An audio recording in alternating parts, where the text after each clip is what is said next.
মা আমার, বোন আমার, খালা আমার, বেটি আমার, সোনা মানিকের দল। এখনই আমি বললাম আম্মা জান খাদিজা রসুলের বিবি নামাজ 5 ওয়াক্তের পড়েনি। এ কথাটা সত্য, এ কথাটা সত্য, এ কথাটা সত্য। কে বলবে, কে বলবে? ইতিহাস বলবে, ইতিহাস বলবে। তার কারণ হচ্ছে আম্মা জান আয়েশা বলছেন আমরা খাদিজাকে জীবনে 2 চোখে দেখলাম না, আমরা খাদিজাকে দেখলাম না। খাদিজা পৃথিবীতে যাওয়ার পর নবীজি আমাদেরকে বিয়ে করেছেন। আর ওই আম্মা জান আয়েশা বলছেন আল্লাহ আমাকে 5খানা সম্মানে সম্মানিত করেছেন। তার মধ্যে একটা হলো আমার বিছানায় আমার কম্বলে রাসূল যখন ছিলেন তখন মেরাজের রাত্রি হয়েছে, এই শাবে মেরাজ হয়েছে এবং শাবে মেরাজের পর 5 ওয়াক্তের নামাজ এসেছে। তার মানে আম্মা জান খাদিজা যতদিন বেঁচে ছিলেন ততদিন ইসলামে 5 ওয়াক্তের নামাজের হুকুমটা পৃথিবীতে আসে না, ওই জন্য পড়ে নাই। 5 ওয়াক্তের নামাজটা যে ইসলামের হুকুম এসেছে ইতিহাস প্রমাণ করছে খাদিজা বিবিটা মরার পর।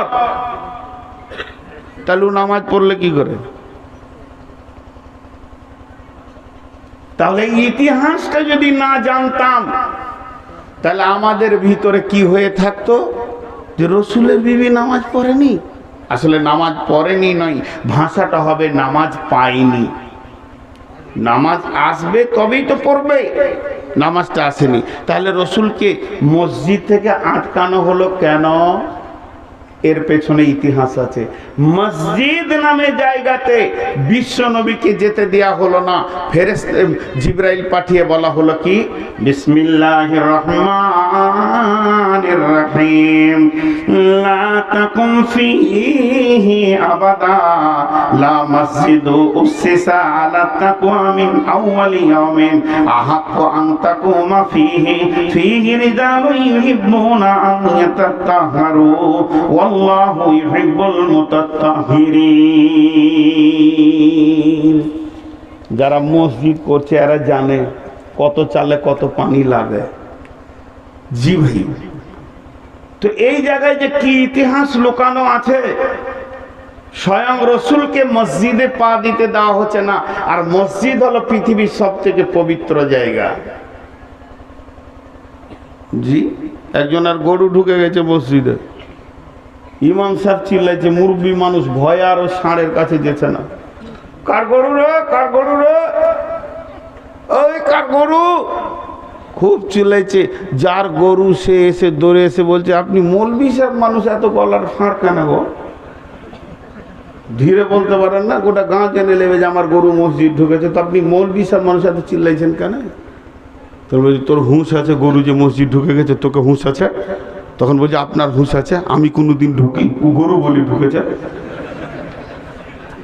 ইমাম সাহেব বলছে তোর কপালে ঝাঁটা রে গরু, হ্যাঁ?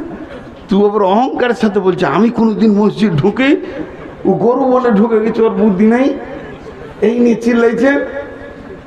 ইমাম সাহেব বলছে জান কোথা রাখি রে, হ্যাঁ? তুই যে কত বড় গরু, তোর থেকে গরুই ভালো, হ্যাঁ? জি, এই বারে বারে পানি খেয়েছি জানেন, মানুষ বোঝে না, রুগী হয়ে গেছি এখন, অনেক সুগার, হাত পা ঘুরে এরম কাঁপছে। 1.5 ঘন্টার বেশি জালসা এই বছর করিনি, খুব কম, 1টা কি 2টা জালসা 2 ঘন্টা করেছে, হাত পা কাঁপছে। আগামী থেকে কমিয়ে দিতে হবে। তো এই ইতিহাসটা আপনাদের সামনে তুলে ধরি। রসুলের জীবনকে আল্লাহ 2 ভাগ করে দিয়েছেন। ক ভাগ? জোরে বলেন, কয় ভাগ? এর জন্য ইমামুল হারামাইন বলা হয়। মসজিদে নববীটাও হলো হারাম, মসজিদে কাবাটাও হলো হারাম। 2 হারামকে হারামাইন বলে আরবিতে। আল্লাহ রসুলকে বলা হয় ইমামুল হারামাইন। 2 মসজিদের তিনি ইমাম ছিলেন, কাবা শরীফের ছিলেন, মসজিদে নববীরও ছিলেন। এর জন্য নবীজির জীবনটা 2 ভাগ, নবী মাক্কি, নবী মাদানী। নবী মক্কি নবী মাদানী। আমার বাড়ি বর্ধমান, আমাকে বাংলাদেশে কেউ নাম বলে না, বর্ধমানি বলে ডাকে। ওই বর্ধমানি ভাই বললে আমি বুঝিলি, আমাকে ছাড়া কাউকে ডাকে না। তাহলে আমার নাম বর্ধমানি। আমি যদি সমস্ত ডকুমেন্টস গুলোকে কোর্টে জমা করে দিই বহরমপুরে, তারপরে আপনার গ্রামে যদি বাড়ি বানিয়ে নিই, আমি যদি আবার মুর্শিদাবাদের পাসপোর্ট থেকে, আধার কার্ড থেকে, ভোটার কার্ড পর্যন্ত রেশন কার্ড বের করে নিই, আমারই নাম হয়ে যাবে মুর্শিদাবাদী। তাহলে একটা হলো বর্ধমানি, একটা হলো মুর্শিদাবাদী। নবীজিকে বলা হয় নবী মক্কি নবী মাদানী। মক্কাতে 10 থেকে 12 বছর ছিলেন, আর 11 থেকে 10 বছর ছিলেন মদিনাতে। তারপরে তিনি বিদায় নিয়েছেন। এর জন্য নবী মক্কি নবী মাদানী। নবী যতদিন মক্কায় ছিলেন, নবীজির শত্রু ছিল 2টা। একটা হলো কাফির, একটা হলো মুশরিক। একটা হলো কাফির, একটা হলো মুশরিক। কাফির মুশরিক ছিল রাসূলের জানের জম, মুনাফিক ছিল কিন্তু দুর্বল। যেদিন নবীজি মদিনা মুনাওয়ারায় পৌঁছে গেলেন, সেদিন মুনাফিকরা মাথা চাড়া দিয়ে উঠল, কারণ এখানে কাফের মুশরিকেরা দুর্বল হয়ে গেল, আর মদিনাতে মুনাফিকদের সব থেকে শক্তি বেশি ছিল। তাহলে নবীজি আপনার কিনা মক্কা থেকে মদিনা এলেন, মুনাফিকের ভিতরে পড়ে গেলেন, আর এখানে ছিলেন কাফের মুশরিক। টোটাল 3খানা রাসূলের দুশমনের নাম বলছে। একটা হলো কাফের, একটা হলো মুশরিক, আর একটা হলো মুনাফিক। তিনটের মধ্যে সবথেকে ভয়ানক হচ্ছে মুনাফিক। মুনাফিক কাকে বলে?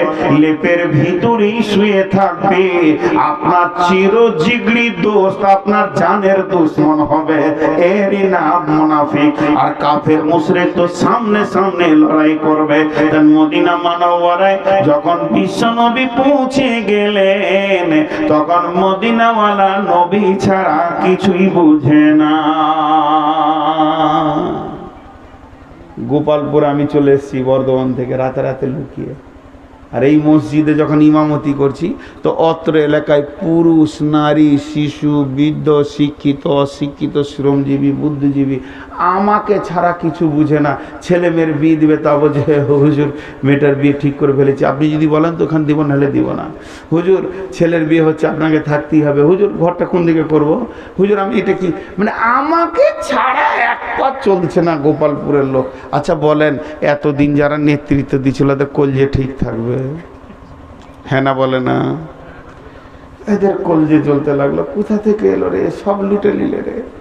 মক্কা থেকে এসে মদিনাতে ওই নেতৃত্ব করবে, আমাদের পুঁছে না কেউ রে, জ্বর হয়েছে তাও পুঁছে না রে। কলজে এদের জ্বলতে লাগলো। এদের মধ্যে বৃদ্ধ আছে, ইয়ং আছে, আর সব থেকে মেন সর্দার হচ্ছে আব্দুল্লাহ ইবনে উবাই ইবনে সালুল, মুনাফিকদের সর্দার। আহা, এদের ব্যাপারে আল্লাহ বলেছেন নবীকে, তুই যদি 70 বার ওর জন্য জানাজা পড়িস, দোয়া করিস, তা আমি মাফ করবো না।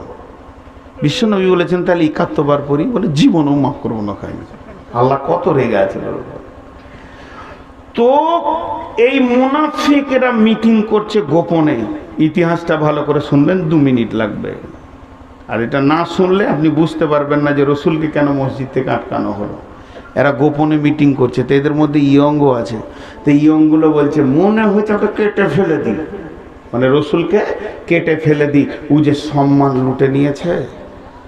তখন বৃদ্ধ জ্ঞানের ভান্ডার নিয়ে যে বসে আছে খাবিস, সে বলছে না রে, ধীরে ধীরে কাজ করতে হবে। ওর দলে যা লোক আছে চাটনিতে জুটবি না, সামনে সামনে যাস না। ও সাংঘাতিক ক্ষমতা নিয়ে এসছে রে। এমন 16 করে প্যাঁচ মারবো, না থাকবে বাঁশ, না থাকবে বাঁশর। তাহলে তাড়াতাড়ি ব্যবস্থা নেন। বলে ব্যবস্থা নেওয়া হচ্ছে। 2 জনকে বললে তোরা মক্কা যা, ও যে বংশ থেকে এসছে ওই এলাকার খবরটা নিয়ে আইতো। মুরব্বি পাঠাচ্ছে। এরা যে গোপনে মিটিংটা করছে মদিনাতে, কিন্তু আবার নামাজ এসে রসুলের পেছনেই পড়ছে, আবার মুসাফা করছে। হুজুর কেমন আছেন? সকালে তো দেখিনি, মনটা খারাপ করছিল। কত বেঈমান। এরকম মাল এ গায়েও আছে। ইমামের পেছনে নামাজ পড়বে, আর হুজুর হুজুর করবে, ইমামের রোমে 2 ঘন্টা করে প্রতিদিন কাটাবে, ওই আবার ইমামের পাকা দুশ্মন। এই মাল আছে না নাই? নামাজের প্রথম কাতারে দাঁড়াবে, ওর চেহারা টুপি দেখে মনে হবে ফেরেশতা, কিন্তু হচ্ছে গায়ের মধ্যে পাকা চিটিংবাজ। বক দেখেছেন? বক আর বলে না, নদীর ধারে জলাশয়ে যখন চুপ করে বসে থাকে তো মনে হয় যেন হযরতজি তাহাজ্জুদের নিয়ত বেঁধেছে, কিন্তু মাছ লড়লে কি অবস্থা করে। বহু হুজুরকে দেখেছি টুপিতে দাঁড়িয়ে মনে হচ্ছে আল্লাহর ওলি, পাক্কা খাবিশ। খালি ওর ভাইকে জিজ্ঞেস করেন, আমার পাঞ্জাবি আর টুপি দেখে মনে করছেন আল্লাহর ওলি, আমার ভাইকে জিজ্ঞেস করেন, বলে 30 বিঘে জমি লিখে নিয়েছে খাবিশ। ফুটে গেল, 1 লিখেই যথেষ্ট টিউ। জি, তো ঠিক মুনাফিকরা রাসূলের সঙ্গে আচরণ করছে। যে 2 জনকে কোথা পাঠালো? মক্কা। এরা খবর আনতে গেছে যে ওর কোনো দুশ্মন পৃথিবীতে আছে কি না। ইতিহাস শুনেন ভালো করে। হাজি, ওই 3 জনকে আপনারা গাঁ থেকে বয়কট করে রেখেছেন। আহা, কি করে ওরা থাকে গো? দোকানদানি কোথা করে গো? হ্যাঁ, এগুলো হচ্ছে আনসুশাল লোক, জীবনে কারো কাজে লাগে নাই আর লাগবে না। জি, মাফ করেন, আমার আর 1-2 বছর লোক আমাকে ঝাঁটা মারবে, আমার কপালে ঝাঁটা ছাড়া কিছুই নেই। হ্যাঁ, এখন ঘটনা হলো কি, যে 2 জন মক্কা গেল, তো যাবি যা, তো আবু জাহেলের পাড়াতেই ঢুকেছে। ঢুকে বলছে, ও মক্কার লোক, তোমরা কি নবী মুহাম্মদ সাল্লাল্লাহু আলাইহি সাল্লামকে চিনো? একজন কাফের বেঈমানকে যখনই জিজ্ঞেস করেছে, বেঈমান তখন বলছে রাতে রাতে গোপনে পালিয়েছে জান নিয়ে। ওকে তো চিনি দূরের কথা, ওকে খালি ছুরি দাঁত দিয়ে রেখেছি পিস পিস করে কাটার লেগে। রাত্রিবেলায় চলে গেছে, বেঈমান আছে কোথা খুঁজে পেছি না। নাউজুবিল্লাহ। লম্বা লম্বা যত কথা বলে, আর এই মুনাফিকদের কলজে তখন ফুলে বড় হয়ে যায়। রে বাবরে, সাংঘাতিক জায়গায় এসেছি রে বাবা। এবার ফিরে গিয়ে ওদের সর্দারকে বলছে চলো আবার মিটিং আছে। এরা যখন ফিরে গেল, গোপনে মিটিং শুরু হয়ে গেল। ওই মিটিং এ আলোচনা বিবৃতিতে এদেরকে জিজ্ঞেস করছে, বলো তোমরা মক্কার খবর দাও। মক্কার খবর এরা দিল কি? ও আমার সর্দারের দল, কান করে শুনেন, মক্কাতে নবী মুহাম্মদের দুশমনের ঢেরি লেগে আছে। আমরা দেখেছি তখন ওই বয়োবৃদ্ধ মুনাফিক আব্দুল্লাহ ইবনে উবাই ইবনে সুলুল মুচকি হেসে বলছে, কাজ হয়ে গেছে। ওদেরকে খবর দিয়ে দে যে নবী মুহাম্মদ রাতে রাতে পালালে কি হবে, মদিনায় আছে, ওরা 2 জন আসবে, ওকে মার্ডার করে চলে যাবে, আমাদেরকে মারতে হবে না, আমরা আসামি হব না, কতলের পরিবর্তে কতল হবে না, চারিদিক থেকে বেঁচে যাব। আর মরলি তখন আমাদের নেতৃত্ব ফিরে চলে আসবে। থাকবে কার ঘরে? ওরা যে আসবে 2 জন মার্ডার করতে, গাছতলায় বসে থাকবে? কার ঘরে থাকবে? যার ঘরে থাকবে তারও কপালে বিপদ আছে। কারণ মদিনার লোক এখন রসুল ছাড়া বুঝে না।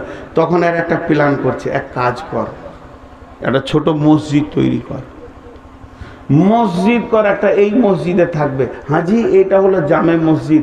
আর একদম মদিনার দক্ষিণে অনেক দূরে পাহাড়ের ধারে একটা মসজিদ, 4-5টা ঘরের বস্তি করে মসজিদ করে নিল। তাহলে ওইখানে সপ্তাহে ক ওয়াক্ত নামাজ হয়? 35 ওয়াক্ত নামাজ হয়। সপ্তাহে ক ওয়াক্ত হয়? 35 ওয়াক্ত হয়। 34 ওয়াক্ত ওয়াক্তিয়া নামাজে পড়বো, আর 1 ওয়াক্তে এসে রসুলের পেছনে পড়ে নিব জুমার নামাজটা। তো রসুলও বুঝে নিবে যে লোকটি আমার দলে আছে, হাত ছাড়া হয়নি। আর ওই দিকে যে বেঈমানরা আমাদের কাফেররা আসবে মক্কা থেকে, যারা মার্ডার করতে, তাদেরকে ওই মসজিদে রেখে দিব, থাকা খাওয়ার ব্যবস্থা করে দিব। এই 35 ওয়াক্ত মানে সপ্তাহ লাগবে না, 2-3 দিনের ভিতরে রসুলকে একা পেয়ে যাবে কাবাতে। সাহাবীরা কাজে যাবে, মার্ডার করে বেরিয়ে যাবে। প্ল্যান করে একটা মসজিদ বানালো। মসজিদ মানে কি, এরকম বড় পাকা না, এই কাঠ ফাট দিয়ে চাটাই ফাটে কার্টুন দিয়ে মসজিদ হয়ে গেল একটা। হাজি ভাই, আপনারা বলেন আমেরিকাতে একটা বড় মসজিদ হয়েছে, এটা যদি কোনো মুসলমান শুনে ওর দিলটা খুশি হবে না? আরে হ্যাঁ না বলেন? আর ইংল্যান্ডে একটা মসজিদকে ভেঙে দিয়েছে, এটা শুনলে তো মসজিদের দুঃখ হবে কি হবে না? হবে। তো আল্লাহ রসুলের কাছে নতুন মসজিদের যখন খবর আসছে, তোর দিলটা কত বড় হচ্ছে রে। আরে কদিনের মুসলমান রে তোরা রে, 2 মাসে নেই, 4 মাসে নেই, 6 মাসের মুসলমান, এরই ভিতরে নতুন মসজিদ করে নিয়েছে। তাহলে আল্লাহ রসুলের দিলটা বড় হচ্ছে। ওরা করলো কি, মসজিদটা যে বানানো হয়ে গেল, তো মনে মনে ভাবছে আজান দিয়ে নামাজ চালু কর। চালু কি করে করবি? এখনো রসুল বেঁচে আছে, ওকে বাদ দিয়ে যদি তোরা আজান দিয়ে নামাজ চালু করিস তো লোক এই মসজিদটা পৌঁছবে না। স্বয়ং রসুল আছে, ওকে ডাক, ওকে দিয়ে উদ্বোধনটা করেলে। তার মানে আমাদের বর্ধমানের কথায় কি বলে জানেন? ওই শিলে বাঁটে ওইটাকে কি বলেন? পাথরটাকে নোড়া। যার শিল তার নোড়া, তার ভাঙবো দাঁতের গোড়া। কমন কাজ। যাকে মার্ডার করার প্ল্যান তাকে দিয়ে আবার উদ্বোধন। কথাটা ঠিক আছে না? বাস। এর মধ্যে একজন মুনাফিক এসে বলছেন, দয়ার নবী গো, আমরা মদিনার একদম দক্ষিণে একটা নতুন মসজিদ বানিয়েছি। যখনই কথা বলে দিলেন, রসুল খুশিতে বুকটা ভরে গেল। বাহ বাহ বাহ বাহ, তোমরা দামি কাজ করেছো, কয়দিনের মুসলমান তোমরা মসজিদ বানাতে শুরু করেছো, বাহ বাহ বাহ বাহ। এরপরে বলছে, রাসূলুল্লাহ মসজিদ এখনো উদ্বোধন হয়নি, উদ্বোধন করেনি, শুধু আপনার অপেক্ষায় আছি। আপনি একবার যাবেন আর আমরা আজান দিয়ে দিব, আপনি নামাজ পড়িয়ে দেবেন, আর নামাজ পড়ে যখনই আপনি সালাম ফিরে উঠে চলে আসবেন, আমাদের মসজিদটা চালু হয়ে যাবে। এই কথা যখনই বললো, আল্লাহর নবী বললেন, যাব যাব যাব না তো কোথাও যাব, তোমাদের মসজিদের উদ্বোধন করে দিব।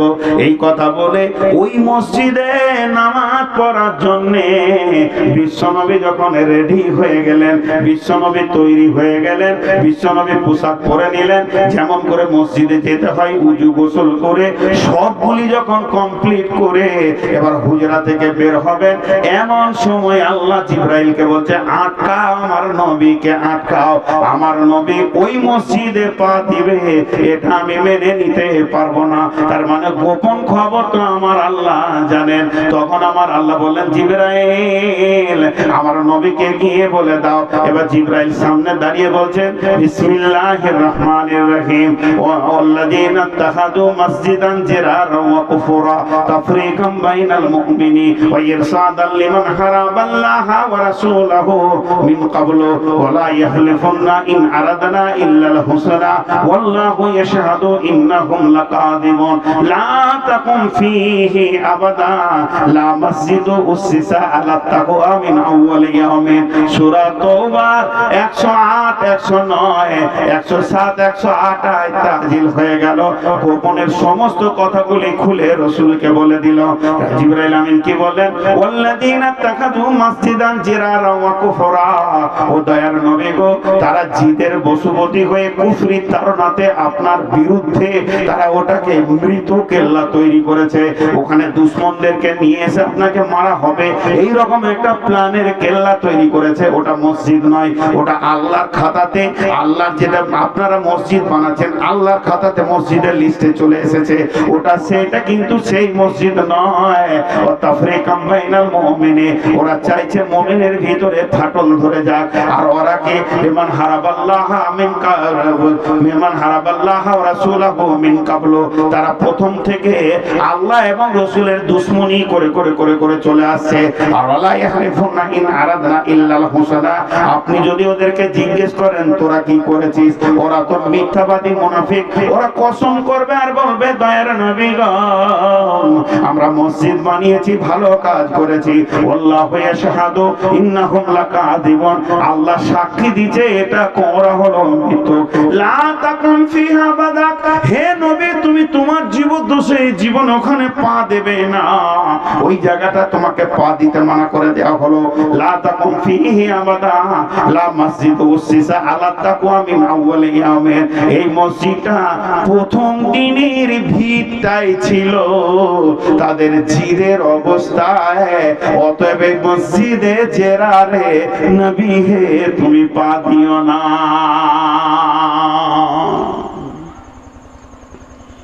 ইতিহাসটা বুঝে এলো? হ্যাঁ না বলেন? ইতিহাসটা বুঝে এলো? এর জন্য রোখা হয়েছে। তাহলে মসজিদ বানানো যত ভালো, মসজিদ বানানো অত খারাপ। জিদ করে মসজিদ বানানো যাবে? ঝগড়া করে মসজিদ বানানো যাবে না। জি, আপনাদেরকে ছোট্ট করে একটা সাহাবীদের ইতিহাস শোনাই। এখন আপনারা আমার কাছে বরাত চাইবেন, দলিল চাইবেন, কিন্তু তার আগে বলে দিচ্ছি যে মৌলানা শওকত সাহেব আমাদের মানে বর্ধমানে, উনি বায়ান করছিলেন। আমি তখন ছোট, আমি শ্রোতা, শুনছিলাম, স্কুলে পড়ার ছেলে, তো এখনো মাথায় মনে আছে। তো আমি মৌলানা জিজ্ঞেস করছিলাম, তো উনি সময় আর এরপর আর ওরকম গুরুত্ব দিয়ে জিজ্ঞেস করিনি। উনি একটা ঘটনা মসজিদের নববীর শোনাচ্ছিলেন। সেই ঘটনাটা আপনাদেরকে শোনাই। সেই হলো তো সহি, জয়ীফ হলো তো যদি জালও হলো, এটা কোনো মসলার হাদিস নয়, এটা মানে ফতোয়ার হাদিস নয়, এটা হচ্ছে ফাজাইলের কথা। তো সবগুলি বলে দিলাম, দুর্বল হলেও এতে গুনাহ নাই। ঘটনাটা কি, যে মসজিদে নববী আপনার আমার ঝগড়া হতেই পারে, মাস্টার সাহেবের সঙ্গে আমার ঝগড়া হতেই পারে। হাজি ভাই, একটা মায়ের স্তন চুষে 5 ভাই যখন বড় হয়ে 5টা বউ আসছে, তখন একসঙ্গে আর হচ্ছে না? হচ্ছে।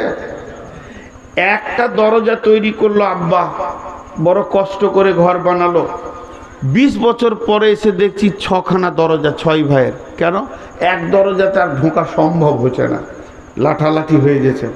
তাহলে এইটাই যদি হয়, তাহলে একটা গ্রামে একটা জামে মসজিদ 350 ফ্যামিলি ঢুকছে বেরুচ্ছে, আর 350 ফ্যামিলির ব্লাড 350 রকম, আর 350 মিজাজের মানুষ, তো মসজিদে একটা দুটা কথা উঁচু নিচু হতেই পারে। জি ভাই, ঝগড়া করাটা গুনাহ নয়, ঝগড়া রাখাটা গুনাহ। আমার সঙ্গে মাস্টার ভাই দুটো কথা কাটাকাটি হয়ে গেল, এখনই খুব গরম, উনিও গরম আমিও গরম, যে এই গরমটা রেখে দেওয়াটা গুনাহ, হয়ে যাওয়াটা গুনাহ নেই। মুসলমানরা ঝগড়া করে না, ঝগড়া হয়ে যায়, হতেই পারে, কোনো একটু কম বেশি হয়েছে, হতেই পারে, সেইটাকে রেখে দেওয়াটা গুনাহ। বুঝাতে পারলাম? আরে হ্যাঁ না বলে না? তো মসজিদে আমাদের আপোষে কথা কাটাকাটি বাই চান্স যদি হয়ে যায়, ওটা দীর্ঘজীবী রাখবো না, আর ওই জিদে নতুন মসজিদ তৈরি করবো না, বাস। এবার ঘটনাটা শোনা। মসজিদে নববীতে সাহাবা রাদিয়াল্লাহু মাজমাইনেরা কাজ করতেন, তো কাজ করতেন, কাজে ব্যস্ত আছে। যখনই কাজে একটু অবসর বা ফাঁকা টাইম পেয়ে যেতেন, তো ওনারা সময় কাটাতেন 2 জায়গায়। আমরা কাটাই 2-3 জায়গায়, চায়ের দোকানে, আড্ডাতে। ওনারা কাটাতেন রসুলের কাছে, কিংবা মসজিদের নববীতে এসে বসে কাটাতেন। তা একজন সাহাবী দেখছে এখন কোনো কাজ টাজ নাই, তা 2 রাকাত নামাজ পড়ে আসি। তুই নামাজ পড়তে যেতে একটা এরকম বড় কাঠের খোঁটা লেগে গেছে, খোঁটাটা নিয়ে গিয়ে মসজিদের আশেপাশে গেড়ে দিয়েছে, এমনি উঁচা করে গেড়ে দিয়ে মজবুত করে ওকে সিলিয়ে দিয়ে ও এমনি নফল নামাজ পড়ছে। খানিক পরে ওই রকম আরেকজন সাহাবী, তারও মন গেছে 2 রাকাত নামাজ পড়ি, সে ওখানে যাচ্ছে। আমি আগে আবার বললাম, এটা মৌলানা শওকত সাহেবের কাছ থেকে আমি নকল দিচ্ছি। তো ইনি যখন যাচ্ছেন, তখন বলছে মসজিদের গেটের সামনে কে খুঁটা গাড়লে রে, কোন মাথা মোটা দেখতো, ওকে হুঁশ আছে, এমনি করে খুঁটাটাকে হিলে দিয়ে কাক করে তুলে দিয়ে ওই ছুঁড়ে ফেলে দিলে। ঝগড়া হবে কি হবে না? একজন খুঁটা গেড়েছে, আর একজন খুঁটা তুলে ফেলে দিলে, যে ইও যে নামাজ ধরলে, ও ভাবছে ভালো কাজ করে এলাম আর কি, আর ও ভাবছে প্রথমে ভালো কাজ করেছে। এবার ই যখন মসজিদ ঢুকছে, তখন বিড় করে বলতে বলতে ঢুকছে। যত মাথা মোটা মদিনায় বাস করে, দেখতো মসজিদের সামনে কোনো খুঁটা গেড়ে দিয়েছে, খুঁটা গাড়া কি দরকার ছিল, দেখতো কোন ধরনের। আল্লাহ হলো। এবার যে খুঁটা গেড়েছিল সে সালাম ফিরেছে, সালাম ফিরে ওর বিড়বিড়িতে শুনেছে, তসবিহ করছিল। সে গিয়ে দেখছে খোঁটা তো নাই, ওইখানে পড়ে আছে, এটা ফুটা, তোর পেছনে বসে আছে, জিকির করছে, তুই খালি সালাম ফির, তোর যত ভোল্টেজ আমার কম নেই, কথা বুঝলে? এবার এই সালাম ফিরছে ভালো মানুষের মতো, আসসালামু আলাইকুম। ওয়ালাইকুম আসসালাম। জি ভাই দিয়ে শুরু হলো। জি ভাই ভালো আছেন? হ্যাঁ ভালো আছে। বলে এই খুঁটাটা কে তুললে? তখন ইয়ার মাথা তো 100 হয়েই আছে আর কি, বলছে আমিও খুঁজছি কে গাড়লে। তখন এই তুমি থেকে তুই এলো, তুই তুললি কেনে, তুই গারলি কেনে, হয়ে গেল। দুইজনেতে চিল্লা চিল্লি যখনই শুরু করে দিয়ে, তোকে কে কাটতে বলে, তোকে কে তুলতে বললে, তুই তুলার কে, তুই গাড়ার কে, একটু উঁচু হয়ে গেছে। বিশ্বনবী ছিলেন হুজরাতে, আসলেন এদের চিল্লা চিল্লি শুনে। কি হয়েছে, কি হয়েছে, মামলা জমে গেছে, মসজিদে নববী এখন আদালত শুরু হয়ে গেছে। বিশ্বনবী মিম্বার বসলেন, সাহাবীদেরকে বসিয়ে দিলেন, বাদী বিবাদী দুইজনা বসে গেলেন। এবার নবীজি বলছে, কি নিয়ে তোমরা চিল্লা চিল্লি করো, এটা মসজিদ আল্লাহর ঘর, আর আল্লাহর ঘরে আদবের সঙ্গে কথা বলতে হবে, এখানে চিল্লা চিল্লি করা যাবে না, এ বিষয়ে কি তোমাদের বুঝে আসে না? তারা মাথা নামো করে মুজরিমের মতো বসে আছে। বলে, উঠো, কি জন্য তুমি গায়ে চিল্লাইছিলে? রাসূলুল্লাহ, আমি খুঁটা তুলে দিয়েছি, তুমি কেন চিল্লাইছিলে? ও দয়ার নবী গো, খুঁটাটা আমি গেড়েছি, ও তুলেছে, এই নিয়ে চিল্লা চিল্লি হয়েছে। কি জজ গো, এদের বিচার কত সুন্দর। এবারে বসে গেলেন, দেব যে এই খোঁটা তুলনেওয়ালা, দাঁড়াও, তুমি দাঁড়াও। ইন্নামাল আমাল বিনিয়াত, প্রতিটি আমল নিয়তের উপরে। তুমি কি নিয়তে খোঁটাটা তুললে বলো তো?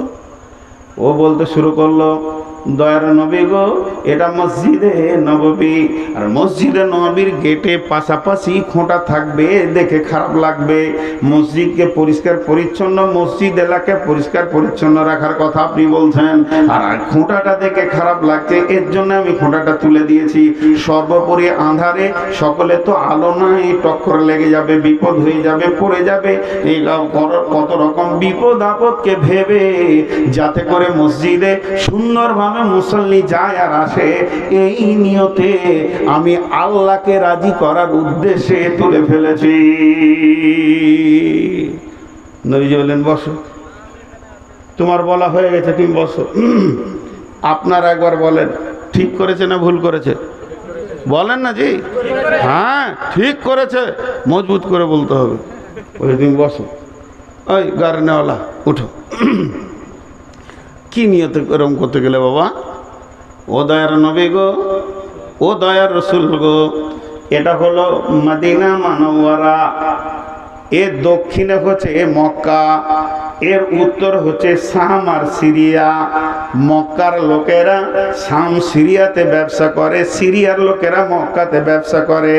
তাদের বাণিজ্য রাস্তা হলো মসজিদে নববীর সামনে দিয়ে, এই দিকেই তারা যাওয়া আসা করে। আর এই দিকে যাওয়া আসা করতে করতে যখন নামাজের টাইম হয়, তখন ওই বাণিজ্য কেন্দ্রিক লোকে, বাণিজ্যের কাফিলার লোকেরা তারা করে কি, এখানে নামাজ আদায় করে। তাদের মালগুলো উটের ওপরে থাকে, ঘোড়ার ওপরে থাকে, গাধা খচ্চর বুঝাই করে তারা মালের কাফিলা এদিকে যাওয়া আসা করে। উট বড় চঞ্চল জানোয়ার, তাদেরকে ফাঁকা জায়গায় ছেড়ে দিয়ে নামাজ পড়ে, কিন্তু তাদের নামাজে মন বসবে না, তারা তাড়াহুড়ো করে নামাজ পড়বে। এর জন্য আমি খোঁটাটা গেড়ে দিলাম। ওই কাফেলার লোকেরা তারা তাদের উট গাধাগুলোকে খোঁটাতে বেঁধে দিয়ে ধীরে সুস্থে নামাজ পড়বে।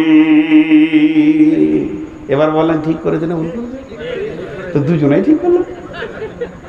এবার জজ কি বলছে দেখেন, বিশ্বনবী, ও খোঁটা গাড়নেওয়ালা আর খোঁটা তুলনেওয়ালা, তোমাদের দুজনের নিয়তের কারণে তোমরা দুজনেই জান্নাতি।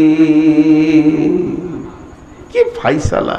জি ভাই, একজন ফ্যানটা চালিয়ে দিয়ে চুপ করে বসে আছে, আর একজন এসে ফ্যানটা বন্ধ করে দিল। আমাদের যা হয় আর কি, ফ্যান বন্ধ করলে কেন ভাই? বললো, বন্ধ করবো না, কত বিল আসছে জানিস? বলে, আমি জিজ্ঞেস করছি, তুই তো এইভাবেই জিজ্ঞেস করিস। হয়ে গেল ঝগড়া। কিন্তু দুজনেরই দাবি ঠিক, ঠান্ডা মস্তিষ্কে আল্লাহকে ডাকতে ভালো লাগবে, এর দাবিটা ঠিক। ওরও দাবি ঠিক যে মসজিদের বিল হবে, ওর বাবার বিল তো বলেনি, মসজিদের বিল হবে, এই নিয়ে ঝগড়া। সলিম কলিম দুজনাতে এত চিল্লাচিল্লি করলো, সলিম তখন বলেই ফেললো যেটা আমার বাবার জায়গায় হয়েছে, জানিস না কত দাম অবদান আছে। আর এই কথা যেই বলা, কলিম তখন বলছে তোর বাপের মসজিদ থেকে যা, ওইখানে গিয়ে একটা চাটাই দিয়ে আল্লাহ।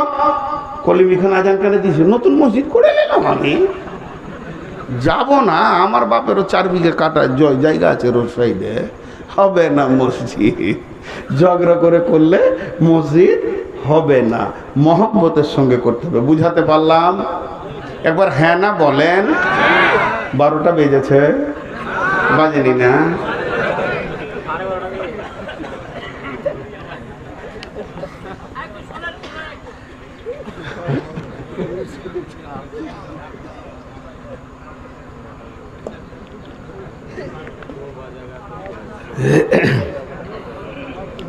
আর একটা আয়াত আছে, ওটা তফসির করে দিই, ছেড়ে দেবো ইনশাআল্লাহ। ভাই একটা কথা বলি, দুঃখ করেন না, আপনাদের কাছে আমি ক্ষমা চেয়ে নিচ্ছি। ইনারা যারা আছেন আমার মুরব্বী, আপনারা আমার ওস্তাদ, এই ঠিক করে বলেন তো, আপনারা নিচে বসেছেন, আমি চেয়ারে, কার দাম বেশি? হট, আপনাদের দাম বেশি। দাঁড়ির যে পাল্লাতে মাল বেশি থাকে সেটাই তো নামাতে থাকে, আর যার মাল কম সে তো ওপর দিকেই থাকবে। বাঁদর তো ডালেই থাকে, ওকে স্কুলে হেডমাস্টার করবেন নাকি যে ওপরে আছে বলি? জি না, আপনারা দামি, আমার থেকে অনেক দামি, আপনারা আমার ওস্তাদ। কিন্তু কথাটা হচ্ছে কি জানেন, শরীর তো মানবে না। আজকে ধরেন প্রায় 210 রাত চলছে, আর 15টা আছে, কখন যে শেষ হবে। আবার বাংলাদেশ ঢুকবো 1 তারিখে এপ্রিলের, ওখানে 10টা রোজা করে আসবো। তবে প্রোগ্রাম নাই, কিছু সম্মিলন আছে, আইলাদি সম্মিলন আছে কয়েকটা। তো বিষয়টা হচ্ছে আমিও মানুষ, আমাকে দেওয়ার চেষ্টা করবেন 10টায়, আগামী বছরের শেষ আর জালসা করার মতো মানসিকতা চলে যাচ্ছে। তো এখন আমি আপনাদের সামনে দ্বিতীয় আয়াতটা পড়ছি, আপনারা আমার জন্য দোয়া করবেন। আমি অসুস্থ, এই দেখবেন এই বায়না শেষে যখন উঠবো তো আর স্বাভাবিক উঠতে পারবো না, এই চেয়ার ধরে উঠতে হবে, এই হাত পা কাঁপছে। তো এটা এইভাবে কবরে সবাই গেছে, আমিও যাব, 50 বয়স ক্রস হয়ে গেল, এর জন্য আপনারা দোষী তা নন। আর এই যে একটা কথা বলছিলাম, একটু পরে আবার বলবো, ওটা প্রসঙ্গটা এসে যাবে। প্রথম যে আয়াতটা পড়েছি, বিসমিল্লাহির রহমানির রহিম, ইন্নামা ইয়ামুরু মাসাজিদাল্লাহি মান আমানা বিল্লাহি ওয়াল ইয়াউমিল আখিরি ওয়া আকামাস সালাতা ওয়া আতাজ যাকাতা ওয়া লাম ইয়াখশা ইল্লাল্লাহ ফাআসা উলাইকা আইয়াকুনু মিনাল মুহতাদিন। আগে মাপ চেয়ে দিচ্ছি আয়াতের তর্জমা করার আগে, কমিটির চরিত্র কেমন হবে মসজিদের এই আয়াতে আছে। যদি বলতে বলেন তো বলবো, না হলে বলবো না, খুব ভেজাল লেগে যাবে। জি, তো আল্লাহ তাবারাক ওয়া তাআলা তার মসজিদ কমিটির চরিত্র এখানে বর্ণনা করছেন। কিন্তু এই কথাটা বলতে গেলে অনেকের অসুবিধা হয়ে যায়, তো এটাকে এড়িয়ে গেলেই ভালো হয়। বলবেন যে আপনারা কমিটি হতে পার নাই বলি বলছেন, যদি কমিটি করে দিত তাহলে আর বলতেন না। যাই হোক, মসজিদে একটা হচ্ছে দাতা আর একটা হচ্ছে গৃহীতা। এই যে যারা চেয়ারে বসে আছে টেবিলে, এরা হচ্ছে কমিটি, এরা হচ্ছে গৃহীতা, মানে আপনি দান করবেন, এরা গ্রহণ করবে। তো এখন আমার পকেটে টাকা নাই, এইটাকেই টাকা করছি। আছে কারোর কাছে 200-100 টাকা জেনেওয়ালা? জি, মাস্টার সাহেবের কাছে নাই টাকা, টাকা না নিয়েছি বসেছেন, একটা টাকা দেন যে কোনো। আমি আপনাদেরকে উদাহরণটা তাহলে বুঝাতে পারবো আল্লাহ কি বলতে চাইছেন।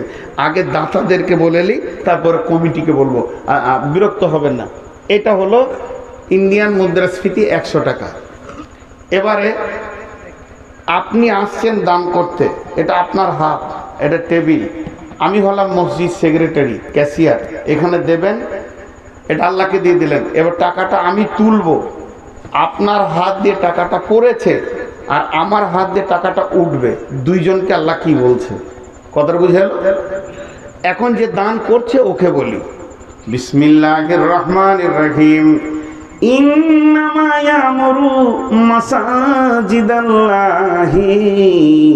মান আমানা বিল্লাহি ওয়াল ইয়াউমিল আখিরি ওয়া আকামাস সালাতা ওয়া আতাস যাকাতা ওয়া লাম ইয়াখশা ইল্লাল্লাহ।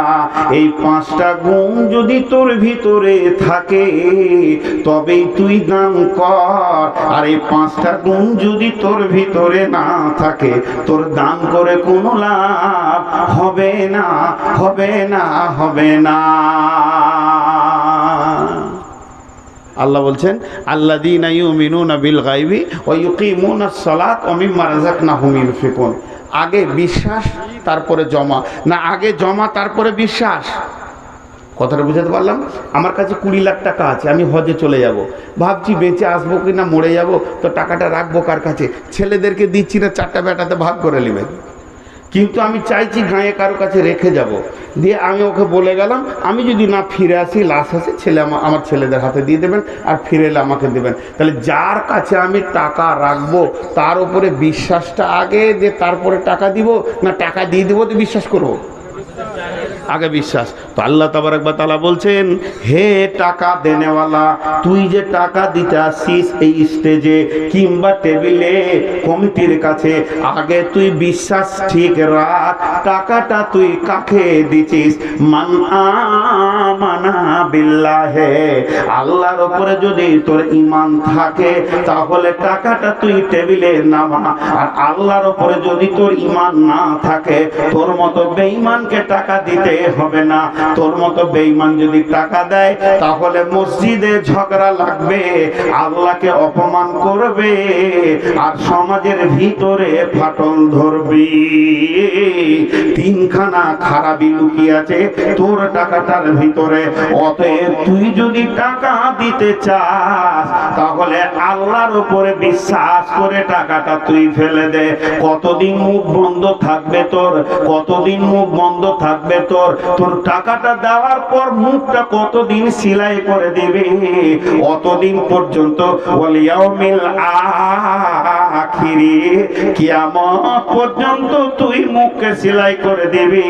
আর কিয়ামতের মাঠে চিৎকার করে তুই বলবি, আল্লাহ আমার টাকা আমাকে দাও, আমি তোমার কাছে জমা রেখেছিলাম। আমার আল্লাহ খুশি খুশি তোকে বদলা দেবে। কিন্তু পৃথিবীর বুকে তুই যেন কাউকে বলে বেড়াবি না। গোপনে দান এটাকে বলা হয়, তবে প্রকাশ্যেও দান করা যায়। দান করার পর যেন নিজের মিজাজ আর মনকে ঠিক রাখতে হবে। একটা ঘটনা শোনাই, হাদিসটা আর পড়ছি না, বুখারীর হাদিস, খালি এমনি শুনিয়ে দিচ্ছি, না অনেক লম্বা হয়ে যাবে। বানি ইসরায়েলের একটা লোক ও নিয়ত করেছে আজকে গোপনে দান করব। এত গোপনে দান করব, বানি ইসরায়েলদের নবী ছিল কে? মূসা। নবী কেউ জানতে দিব না। ও গোপনে কিছু টাকা আশরফিকে নিয়ে রাতের আমাবস্যাতে এসার সময় ঘুরছে। লা তাসাদ্দাকনা বিসাদকাতিন ফাখারাজা বিহি বিসাদকাতিহি ফাওয়াজাআহা ফি ইয়াদি সারিকে। গোপন একটা যুবকের কোলে চুপ করে টাকাটা ফেলে দিয়ে চাদর ঢাকা নিয়ে গুলকি দিয়ে পালিয়ে গেল। কে দিল বুঝতে পারা গেল না। যুবক ওই টাকাটা নিয়ে গিয়ে দেখছে অনেকগুলি আশরফি দিয়েছে। তখন সকাল হলো, প্রচার শুরু হয়ে গেল। প্রচার কি শুরু হলো? এই আল্লাহ আল্লাহুম্মা লাকা হামলা সারিকে, আজকে গোপনে কে দান করেছি করবি কর। এলাকার পাকা একটা চোরকে দান করেছি। টাকাটা চোরের হাতে পড়ে গেছে। সকালবেলা যেখানেই 5টা লোক, এ খবর শুনেছিস? বলে কি? বলে আজকে কালু চোরকে দান করেছে। কে? এবার যে করেছে সে তো জানে। সে বলছে আল্লাহুম্মা লাকাল হামদু আলা সারিকে, আল্লাহ তোর প্রশংসা, তোর চোরের প্রশংসা। এত গোপনে দান করলাম, এই হলো। আচ্ছা ঠিক আছে, আজকে আরেকবার করবো। ও এরকম গোপনে টাকা নিয়ে ঘুরছে, ঘুরতে ঘুরতে ঘুরতে একটা মেয়েকে দিয়েছে। আসবাহু ইয়াতাহাদ্দাসুনা তুসদ্দিকাল লাইলাতা আলা জানিয়া। যখন সকালবেলা হয়েছে আবার বলছে ওরে মজা লেগে গেছে, গ্রামে মজা চলছে। প্রথম দিন গতকালকে দান করেছে চোরকে, আর আজকে করেছে বেশ্যাকে, রান্ডিকে। গায়ের মধ্যে পাক্কা বেশ্যা মেয়ে।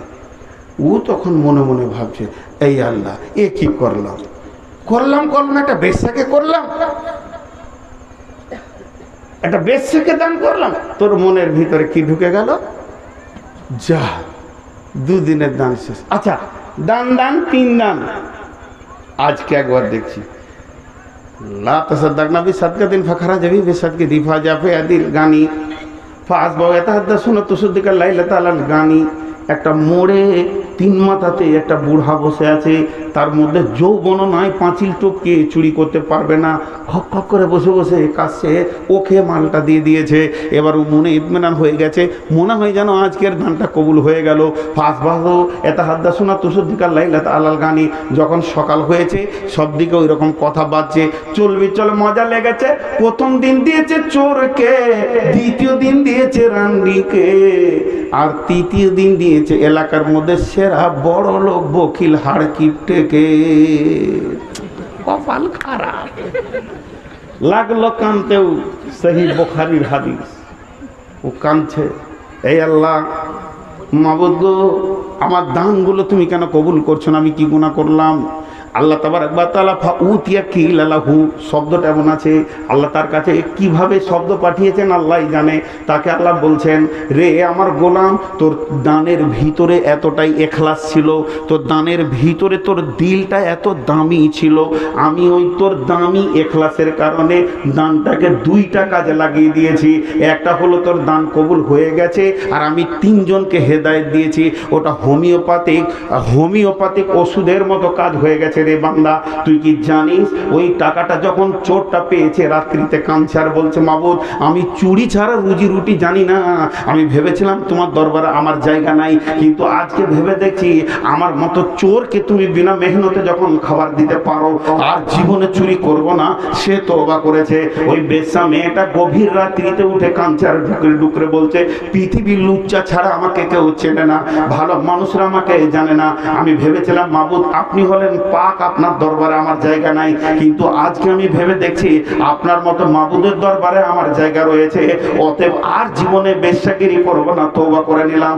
বড়লোক বকিলটা তওবা করে বলছে, আমি বকিল ছিলাম, ওষুধ জাকাত ফিতরা দিইনি, তাই পরের মাল আমার ঘরে তুমি ভরে দিয়েছো, আল্লাহ আর বকিল থাকবো না, এই জন্য 3 জনকে আমি হেদায়েত দিলাম, তোর দানকে কবুল করলাম। অতএব আমার আল্লাহ দাতাকে বলছে, হে গোপালপুর এলাকার লোক, তুমি টাকাটা যখন দিতে আসছো টেবিলে, প্রথমে আমাকে বিশ্বাস করো, টাকাটা আমাকে দাও। এই টাকাটা আমি চোরকে, লম্পটকে, ডাকাতকে, বেঈমানকে দিতে পারি, কমিটি খেয়ে নেবে, জুয়া খেলবে, উড়ে যাবে, তোমার কোনো চিন্তা নাই। টেবিলে যখনই পড়ে যাবে তোমার আমলনামাতে টাকাটা ঢুকে যাবে, এরপরে আর তোমার চিন্তা করার দরকার নাই টাকাটা কোথা গেল, কি গেল, কতদিন তুমি মুখকে বেঁধে রাখবে। ওয়াল ইয়াউমিল আখিরে, আখিরাত পর্যন্ত তুমি নিজের জবানকে কন্ট্রোল করে নাও। খবরদার কিয়ামতের দিনে তোমার টাকাটা আমি আল্লাহ তোমাকে বুঝিয়ে দেব। জি ভাই, যারা আল্লাহকে বিশ্বাস করে দান করে না তারা কি ক্ষতি করে জানেন? সমাজকে 2 ভাগ করে। ওরাই সামনে আসবে না, টাকা গুনবে না, মসজিদের দায়িত্ব নেবে না, ওই দূরে থেকে বসে বসে জালসা শুনবে।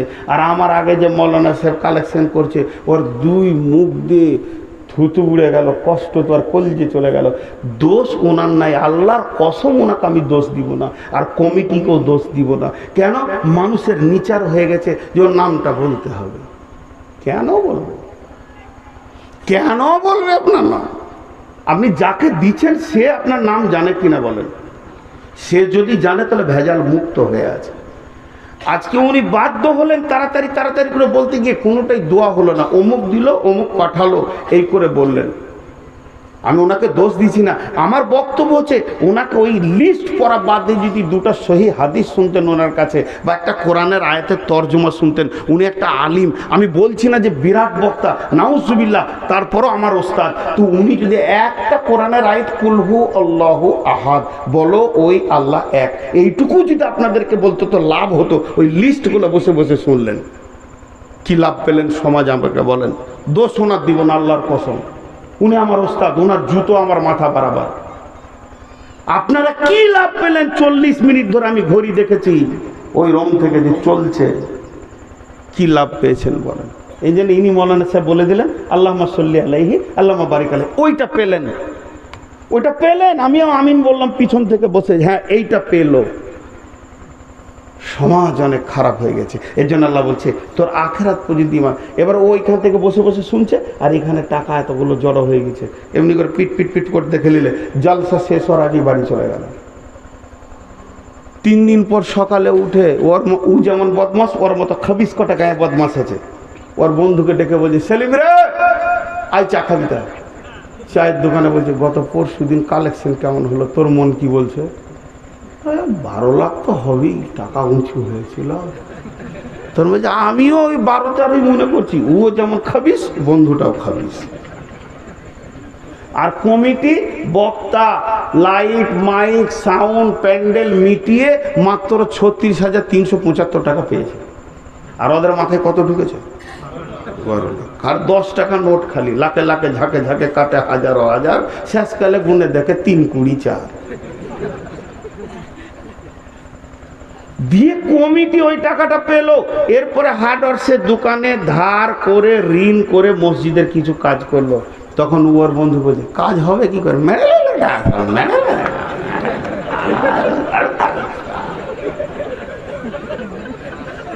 আমি কোরআন থেকে তাফসীর করছি, আপনাদেরকে হাসাইনি। তখন ওকে বলবে জুমার দিনে বলিস তো, তারপরে দেখছি শালাকে। এবার জুমার নামাজ পড়ছি, ইমাম সাহেব ও আর কি করে জানবে যে এত বড় খবিস ঢুকেছে মসজিদে? আসসালামু আলাইকুম রহমতুল্লাহ, আসসালামু আলাইকুম রহমতুল্লাহ। উজু জানে না, কোনো রকম মুখ ধুয়ে একবার পেছন কাতারে পূর্ব দিকের ডান দিকের কোণে বসেছে। কি বুঝলেন? এরই মাঝে দুজন বলছে, ঠিকই বলেছিস। আপনারা বুঝতে পারলেন, ওরা বুঝে নিল। তার মানে এবার ঝগড়া লাগিয়ে দিলে। সেই টাকা কি হলো? জলসার হিসাব দেরে সালা। আল্লাহ বলছে যাদের আখিরাতের জ্ঞান থাকে না, তারা যখন মসজিদে দান করে তো সমাজকে দুভাগ করে। কথা ঠিক না বলি? আরে বলেন ঠিক না বলি? শুধু এইটা নয়, আল্লাহকে অপমান করে কিছু লোক আছে। হাজি ভাই আপনারা বলেন, আমাকে আগিয়ে আনতে গেছেন কোথা? জঙ্গিপুর। কথার কথা বলছি, আগিয়ে আনতে গেছেন মোটর সাইকেল নিয়ে, মাস্টার সাহেব গেছে জঙ্গিপুরে। আমাকে যখনই দেখে যাও, আসসালামু আলাইকুম, আন্তর্জাতিক বক্তা, বুকে জড়িয়ে ধরছে। তা মনে মনে ভাবি, লোক তো খুব ভালো, এত প্যার মহব্বত করছে, তাহলে মনে হয় জালসায় গেলে কি না করবে। 2টা মিষ্টি খান, না খাও না, না খান, না খান, না খান। বড় বড় 2টা রাজভোগ ভরে দিলে পেটে। এরপরে গাড়িতে উঠি, আসছে আস্তে আস্তে, খালি রাস্তায় লোকের সঙ্গে দেখা যাবে, এটা আমাদের প্রধান বক্তা, ইনশাআল্লাহ চলেন, চলে আসেন, ভালো বায়ন হবে। 2টা মিষ্টি খেয়েছে। তারপর আবার মসজিদের কাছে এসে বলছে, রে বিছানা টিছানা হলো রে, কার ঘরে রাখবি রে? 2টা মিষ্টি খাইয়ে নিয়ে এলাম, ইনশাআল্লাহ ভালো মিষ্টি খেয়েছে 2টা। আচ্ছা, এটা যদি 4 বার বলে, বমি করতে মন যাবে না? আরে হ্যাঁ না বলেন? কোন লোক রে ভাই 2টা মিষ্টি খেয়েছিস তাই 4 বার বলে বেড়াবে? কিছু লোক আছে মসজিদে 5 কুইন্টাল রড দিয়ে দিল, 50 বস্তা সিমেন্ট দিয়েছে। আর আমি বক্তা এসেছি জালসা করতে, আমার রুমে ঢুকে বলবে, হুজুর মসজিদটা কেমন লাগলো? 50 বস্তা সিমেন্ট আমি দিয়েছি। আল্লাহকে কেমন লজ্জা লাগবে বলেন? যদি ঘন ঘন কেউ বলে বিয়া এসে বেড়াতে, মসজিদটা ভাই বানানো হলো, খালি 50 বস্তা সিমেন্ট আমি দিয়ে দিয়েছি, ওর চোপার বন্ধ নাই। আল্লাহ বলছে ওটাকে বন্ধ কর, কিয়ামতের মাঠে তুই নিবি রে। এর জন্য মসজিদে দান করার ব্যাপারে 5টা শর্ত আছে। 1 নম্বর হলো তোকে আল্লাহর উপরে ঈমান থাকতে হবে। 2 নম্বর হচ্ছে আখিরাতের উপরে ঈমান থাকতে হবে। 3 নম্বর হচ্ছে তোকে সালাত পড়নেওয়ালা হতে হবে। বেনামাজি কারাহিয়াত আছে, আমি ফতোয়া দিচ্ছি না। বেনামাজি তুমি কেন মসজিদ বানাবে? তুমি ভেবে দেখো, গ্রামে অনেক লোক এমন আছে নিজে নামাজ পড়ে না, আর 400 প্যাকেট সিমে দিয়ে দেবে মসজিদ বানিয়ে এলে। এদের ব্যাপারে কি বলছে? এরা ইসলামকে খেলতামাশা ভেবেছে। আপনাদের দিকে হাটে ওই 2 দিকে বাঁশ বেঁধে দিয়ে একটা দড়ি দিয়ে ওর উপরে বাচ্চা বাচ্চা মেয়েগুলো হেঁটে বেড়ায় না, ছেলে মেয়েগুলো দেখেছেন? হ্যাঁ, আপনাদের মাস্টার সাহেব ওই খেলা দেখছে এমনি করে হাটে, আর 50 টাকা দিয়ে দিয়েছে ওদেরকে। আর আমি হাটটা ধরেছি। টাকা দিলেন কেন? বলছে ভালো লাগলো ভাই খেলাটা। ভালো? হ্যাঁ। ভালো? হ্যাঁ। আর একবার জিজ্ঞেস করছি, ভালো? হ্যাঁ। তাহলে উঠেন। ভালো তো উঠেন, ভালো কাজ তো সবাই কি করতে হয়, যাবে না। ঠ্যাং ভাঙবে, যাও না। তাহলে ভালো কি করে হলো? ওর নাম খেল। খেল টাকা দিয়ে করানো হয়, নিজে করব না। খেল কি করা হয়? টাকা দিয়ে। তো কিছু লোক আছে দিন ইসলামের নামাজটাকে খেল তামাশা ভেবে নিয়েছে। ওরা বলছে টাকা দিচ্ছি মসজিদ কর, তোরা চালিয়ে যা, আমরা যাব না। এদের টাকা আছে, পয়সা আছে, সুদ খায়, বেঈমানি করে, বাটপারি করে, চুরি করে, জুয়া খেলে, আর হারাম খেয়ে পেট ভরে নিয়েছে। আর যখনই মসজিদওয়ালা যাবে 20 কুইন্টাল রড দিয়ে দিল, ছাদটা দিয়ে দিল গোটাটায়, কিন্তু নিজে মসজিদ ঢুকবে না। এর জন্য আল্লাহ শর্ত করেছে, হে দান করনেওয়ালা, ও আকামাস সালাতা, তুই নামাজ পড়নেওয়ালা হয়ে যা। ও আতাস যাকাতা, যদি মাল বেশি হয় আর যাকাত না দেয়, তার মালটা হলো নাপাক। এই নাপাক মালটা কেমন করে তুমি লাগাবে? এর জন্য আল্লাহ বলছেন ও আতাস যাকাতা, তুমি যাকাত দেনেওয়ালা হয়ে যাও। আর শেষ নম্বরে বললেন ওয়ালাম ইয়াখশা ইল্লাল্লাহ, মসজিদ বানাতে গেলে অনেক রকম ঘাত প্রতিঘাত আসবে রে। আল্লাহকে ছাড়া কাউকে ভয় করিও না, করিও না, করিও না। এই 5টা হলো মসজিদ বানানো দান করনেওয়ালাদের। এবার কমিটিকে বলি, মনে করলেন আমি কমিটির সেক্রেটারি, এই টাকাটা যে টেবিলে পড়ে আছে, এখন টাকাটা জনসাধারণের নয়, এই টাকাটা হাজি গাজী মৌলানা মুফতি সোদার কারো নয়। এখন এই টাকাটার মালিক হলো আল্লাহ, আর আমি হলাম মসজিদ কমিটি, আমি হলাম সেক্রেটারি। ওই টাকাটা হাত দিতে গেছে, আল্লাহ বলছে দাঁড়িয়ে যা। ইন্নামা ইয়ামুরু মাসাজিদাল্লাহে, আমার মসজিদের দায়িত্বই নেবে মান আমানা বিল্লাহে, যারা আল্লাহর উপরে ঈমান আছে, ওয়াল ইয়াউমিল আখিরে, আখিরাতের উপরে যার ঈমান আছে। আখিরাতের ঈমান বলতে কি? এমনি করে খাতা নিয়ে এসছে, আসসালামু আলাইকুম, জুমার লোক বসে যান, মানে ক্যাশিয়ার আর কি মসজিদের, আর সব বসে হিসাব করেছে। 2021 সাল থেকে 2022 সাল পর্যন্ত হিসাব, রডে গেছে এত, সিমেন্টে এত, কুলিতে এত, এই করতে করতে করতে করতে টোটাল আয় ছিল এত, ব্যয় এত, এখন উদ্বৃত্ত 325 টাকা 65 পয়সা আছে। আসসালামু আলাইকুম, গাঁকেও বুঝিয়ে দিলেন।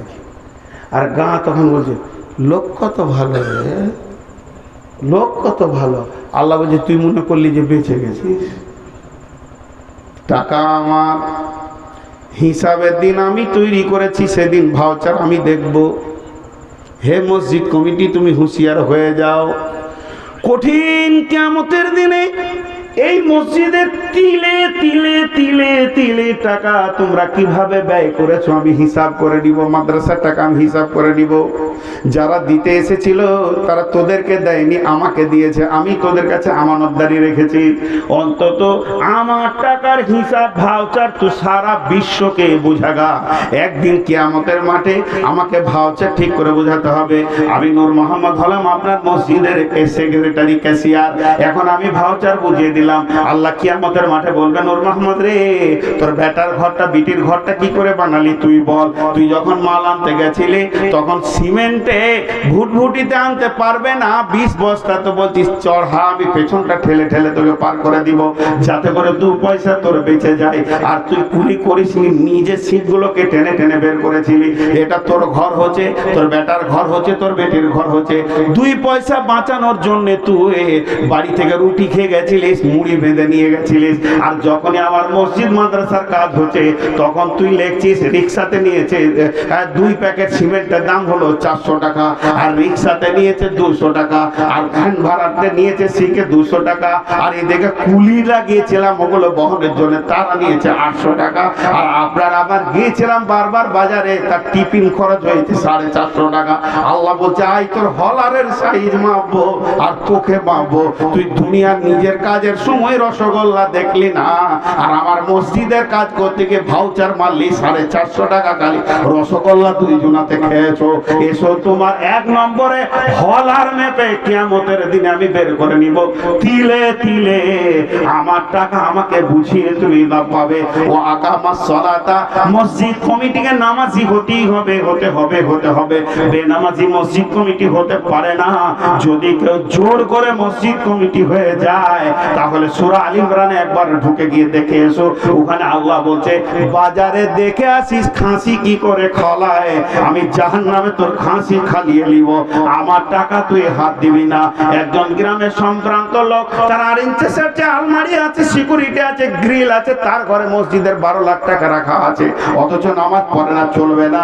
একটা গ্রামের রিস্কাওয়ালা, ভুটভুটিওয়ালা, গরিব মানুষ, তাল পাতার খাদারে বাস করে, 5 ওয়াক্তের নামাজি, সে মসজিদের ক্যাশিয়ার হবে, ঠিক আছে, চুরি হয়ে যাবে, আল্লাহ মাফ করে দেবে।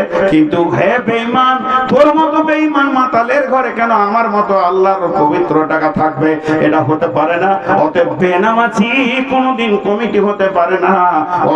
ও আতা যাকাতা, এবং তোরা যাকাত দে, যাকাত দেনেওয়ালা হয়ে যা। ওয়ালাম ইয়াখশা ইল্লাল্লাহ, আল্লাহ ছাড়া কাউকে ভয় করিও না।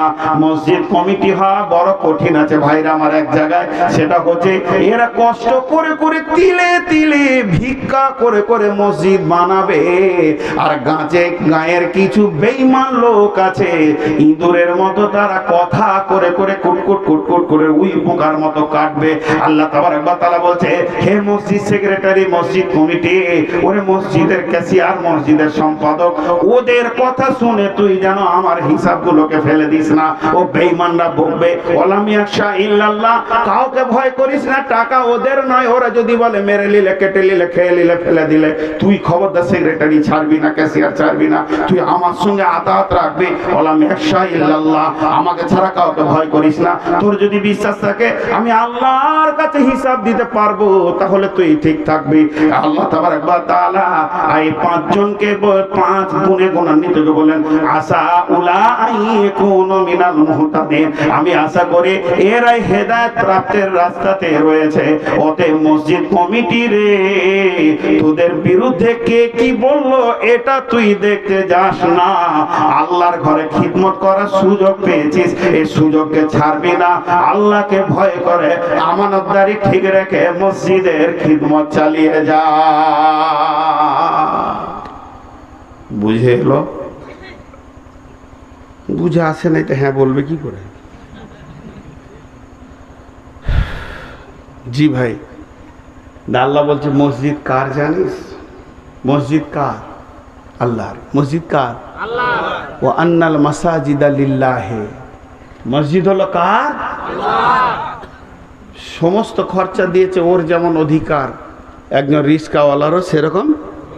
বাস যখনই নামাজ চালু হয়ে গেল, মসজিদ আমার, এ কথা তোদের বলা যাবে না, মসজিদ হলো আল্লাহ। ফালা তাদউ মা'আল্লাহি আহাদা, সেই মসজিদে যখন ঢুকবি আল্লাহর সঙ্গে অন্য কাউকে ডাকবি না, এক আল্লাহর ঘর, আল্লাহকে ডাকবি। যে কত বড় নেকির কাজ আপনারা করছেন। উঠছেন কেন ভাই? আমি আর অল্প সময় আছি, বেশি আপনাদের বিরক্ত করব না। জি ভাই, 3টে হাদিস পড়েছি আপনাদের সামনে, শর্টে শর্টে বলবো, ব্যাখ্যা অন্য করব। আল্লাহ রসুল একটা হাদিসে আফসোস করেছেন, কিয়ামতের আলামত বলতে গিয়ে বলছেন, জাহারাতিল আসওয়াত ফিল মাসাজিদে, মসজিদে মানুষ জোরে জোরে কথা বলবে। এসপির চেম্বারে গেলে ফিস ফিস করে কথা বলবে, ডাক্তারের চেম্বারে গেলে ফিস ফিস করে কথা বলবে, থানার বড়বাবুর কাছে গেলে ফিস ফিস ফিস ফিস করে কথা বলবে। আর যখনই মসজিদে যাবে তো গোলার ফাঁদ দিয়ে জোরে চিল্লাবে, অথচ মসজিদে জোরে চিল্লানো নিষেধ। আবার হাদিসে আছে কিয়ামতের আগে মসজিদে বসে বসে দুনিয়ার কথা আলোচনা করবে। দুনিয়ার কথা আলোচনা করে কি করেন না? আরে হ্যাঁ না বলেন, গল্প করছে। এখন ওকে যদি বলা হয় যে ভাই এসব আলোচনা কেন করছো, তো বলবে ব্যবসা করাও তো ইবাদত।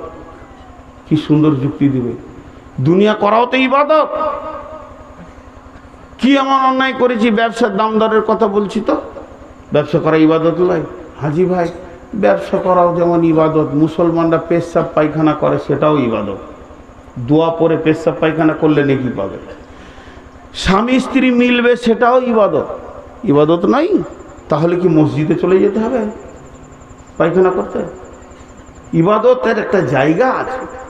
তা আল্লাহ বলছে মসজিদে জোরে জোরে কথা বলবে, রাসূলুল্লাহ সাল্লাল্লাহু আলাইহি ওয়াসাল্লাম বলছেন। আর এক জায়গায় বলছেন, হযরত ইবনে ওমর বর্ণনা করছেন, আমি শুনেছি নবীজি বলেছেন, কঠিন কিয়ামতের দিনে একটাই ছায়া থাকবে, রহমতের ছায়া। ওই ছায়াতে 7 শ্রেণীর লোক স্থান পাবে।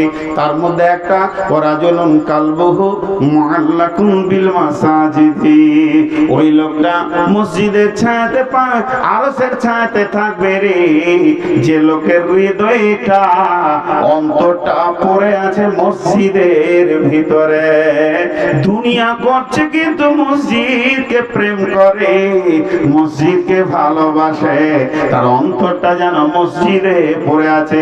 ব্যবসা করছে, আজান হলো নাকি, চাষ করছে, আজান হয়ে গেল নাকি, মসজিদ যেতে হবে, কি হয়ে গেল নাকি, সময় হয়ে গেল নাকি, এইভাবে সব সময় যেন মসজিদের ভিতরে তার অন্তরটা পড়ে আছে।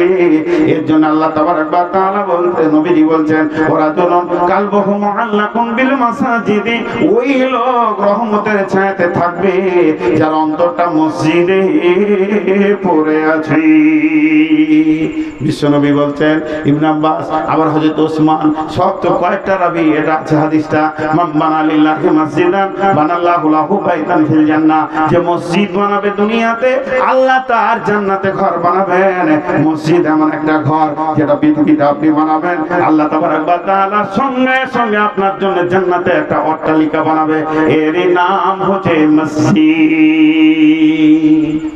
আপনারা চালাক লোক দেখবেন, চালাক দেখবেন, দেখেন উঠছে এরা চালাক, দেখেন জীবনে পাবেন কিনা, ছবি তুলেলেন ফেসবুকে দিয়ে দেবেন।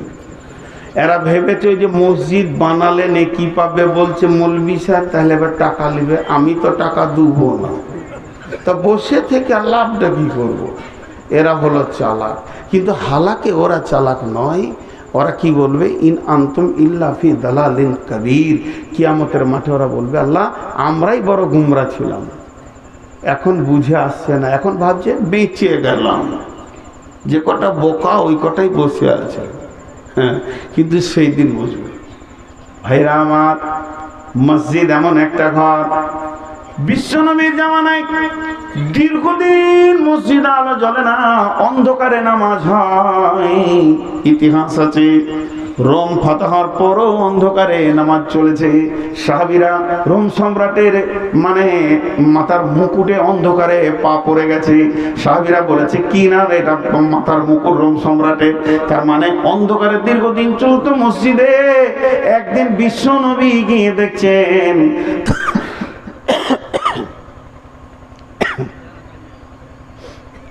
মসজিদে নববীর ভিতরে একটা মাটির পাত্রে কে যেন চর্বি রেখে পুরাতন কাপড়ের পলতে বানিয়ে দিয়ে আগুন ধরিয়ে দিয়েছে।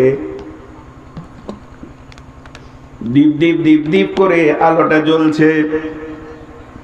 আল্লাহর নবী বললেন, কে আলো জ্বালালে গো, কে জ্বালালে মসজিদে আলো, কে জ্বালালে তোমরা মসজিদে আলো বলো। যে যুবকরা মসজিদে আলো জ্বালিয়েছে সে মাথা নামা করে নিচ্ছে, না জানে আমি ভুল করেছি, নবীকে জিজ্ঞেস করেনি। আল্লাহর নবী বললেন, আল্লাহর গোলাম তুমি উঠে দাঁড়াও। সেই সাহাবীরা উঠে দাঁড়ালেন, তার নাম হচ্ছে হযরতে বুরাইদা রাদিয়াল্লাহু তাআলা আনহু। তিনি মসজিদে আলো জ্বালিয়েছিলেন। বিশ্বনবী বললেন, বুরাইদা রে, এ বুরাইদা, তুমি মসজিদে আলো জ্বালিয়েছো, আর আলো জ্বালিয়ে আমার মনটাকে কতটা কেড়ে নিয়েছো, আমাকে কতটা আপন বানিয়েছো। আমার 4টা মেয়ের বিয়ে হয়ে গেছে, কোনটা যদি বিয়ে হতে বাকি থাকতো, আর আমার যদি 5 নম্বরে কোনো মেয়ে থাকতো, আজকে তোমার সঙ্গে বিয়ে দিয়ে আমি জামাই বানিয়ে নিতাম। ভাইরা আমার, বিশ্বনবীর চয়েস, পৃথিবীর সেরা চয়েস। তিনি মসজিদে যিনি ঝাড় বার দেয়, তার আলো জ্বালে তাকে বিয়ে দিতে চাইছে। আজকে আমাদের মসজিদে ঝাড়ু দেওয়া বড় কঠিন হয়ে গেছে। ইমামকে আমরা বলি, কেন ঝাড়ু দিলেন না? ভাইরা আমার, মসজিদে ময়লা সাফ করবে কে? পরে যে দেখবে যে যার চোখে ময়লা পড়বে তাকে হিসাব করতে হবে। আমরা ইমামকে হুকুম করি, মসজিদকে হুকুম করি, মসজিদে মাল বের করে দেন, মসজিদে নোংরাকে বের করে দিলে নেকি আছে বুঝি না। বিশ্বনবীর জামানায় একটা মেয়েরই কাজ ছিল মসজিদকে ঝাড়ু দিয়ে দেওয়া। মেয়েটি মারা গেল, রসুলকে খবর করা হয়নি, তাকে দাফন করে দেওয়া হয়েছে। আল্লাহ নবী হঠাৎ একদিন বলছে, কি গো এক মেয়েটাকে দেখতে পাই না কেন, সে আর আসে না কেন? ইয়া রাসূলুল্লাহ, সে মারা গেছে। আল্লাহ নবী বললেন, চলো আমাকে তার কবরের কাছে নিয়ে চলো। তার কবরের কাছে গিয়ে আমি আল্লাহর কাছে মাগফিরাতের দোয়া করব। কত বড় মর্যাদা মসজিদকে ঝাড়ু দেওয়া। ভাইরা আবার আল্লাহ তাবারাক ওয়া তাআলা পৃথিবীর বুকে মসজিদকে আমাদের জন্য রহমতের জন্য পাঠিয়েছে। ভাই আমার, মসজিদের কত গুরুত্ব। রব্বুল আলামিন বলছেন, ফালিয়াবুদু রাব্ব হাদাল বাইত আল্লাযী আতামাহুম মিন জু'in ওয়া আমানাহুম মিন খাউফ। হে মুসলমান, তোরা আজকে রয়েছিস পেরেশান, তোদেরকে কেটে কেটে জ্বালিয়ে জ্বালিয়ে শেষ করে দিচ্ছে। তোরা কোথায় যেখানে যাবি জানা কেন, তোরা পৃথিবীর কোন জায়গায় শান্তি পাবি না। তোদের জন্য আমি শান্তির ভান্ডার রেখেছি মসজিদের ভিতরে। এর জন্য আল্লাহ মুয়াজ্জিনকে দিয়ে প্রতিদিন 10 বার বলে, হাইয়া আলাল ফালাহ, হাইয়া আলাল ফালাহ। এই বাংলা বলি, আয় আয় আয়, তোরা কামিয়াবের দিকে আয়, শান্তির দিকে আয়, কামিয়াবির দিকে ফিরে আয়। আর কামিয়াবের ডাক দেওয়া হয়। আল্লাহ তাবারাক ওয়া তাআলা বলেন, ফালিয়াবুদু রাব্ব হাযাল বাইত। আয়াতটা নাযিল হয়েছে কাবাকে কেন্দ্র করে। কাবার দিকে আঙ্গুল তুলে ঘরের মালিকের করে ইবাদত কর। এবার ওই কাবাটা বাদ দেন। আজকে আমি মসজিদকে সামনে রেখে বলছি, মসজিদকে সামনে রেখে আপনাদেরকে বলছি, ফালিয়াবুদু রাব্ব হাযাল বাইত। এই ঘরের মালিককে, যে ঘরটা বানানো হচ্ছে এই ঘরের মালিককে। ওইখানে একটা ওয়াক্তিয়ার রয়েছে, ওই ঘরের মালিককে। জামি মসজিদ যেটা রয়েছে সেই ঘরের মালিককে। এই ঘরের মালিকের নাম কি? খালিক, মালিক, সত্তার, গফফার। এই ঘরের মালিকের নাম হচ্ছে আল্লাহ। আল্লাহ বলছে, কাজ আর এই ঘরের মালিককে তোরা ইবাদত কর, ওর পায়ের কাছে তোরা মাথা ঝুঁকে পড়ে যা, ওকে তোরা রাজি করে নে। লাভ কি হবে? আল্লাযী আতামাহুম মিন জু'in, অভাবের সময় তোদেরকে সচ্ছলতার ডালি দিয়ে ভরে দেবে।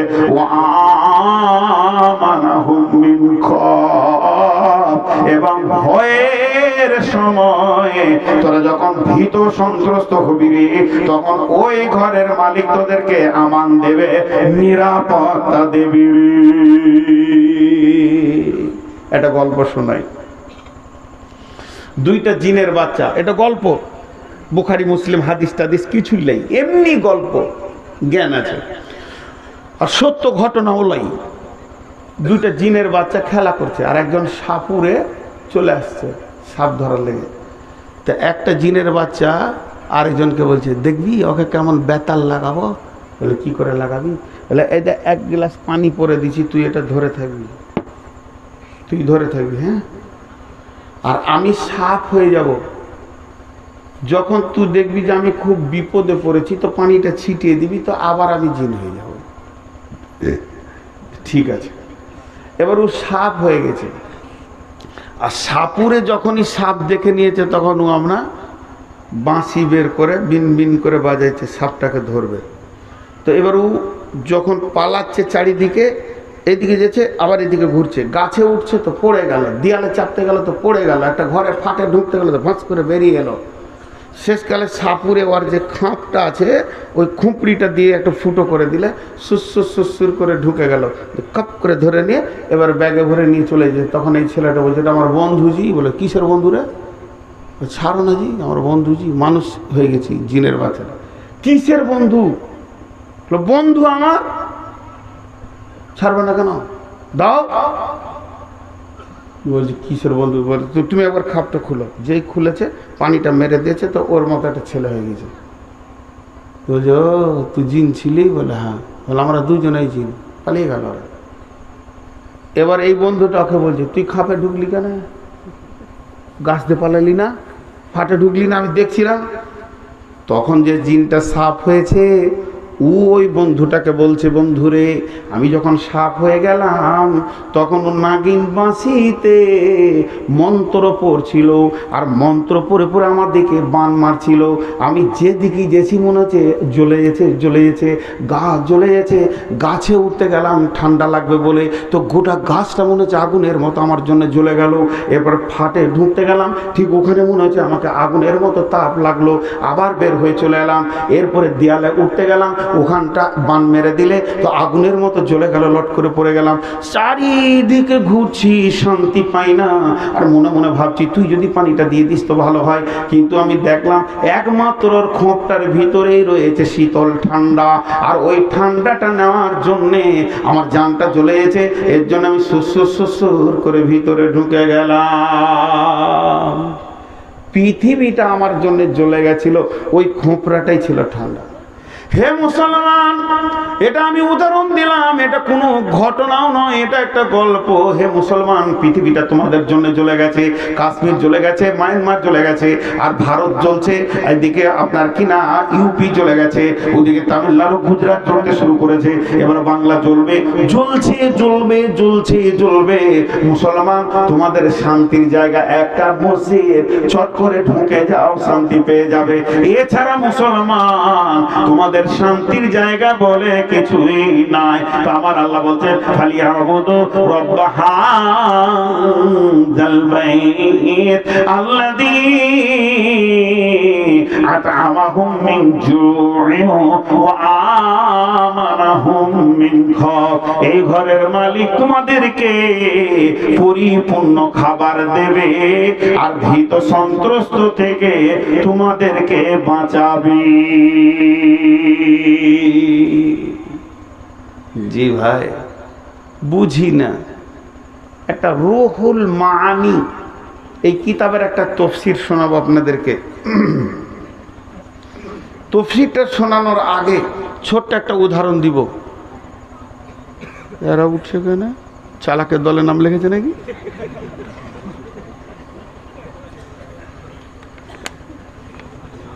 ওরা মনে মনে লাঠি নিয়ে দাঁড়িয়ে আছে, বলে তুই খালি নেমে আইস স্টেজ থেকে, আবার দেখছি তোকে।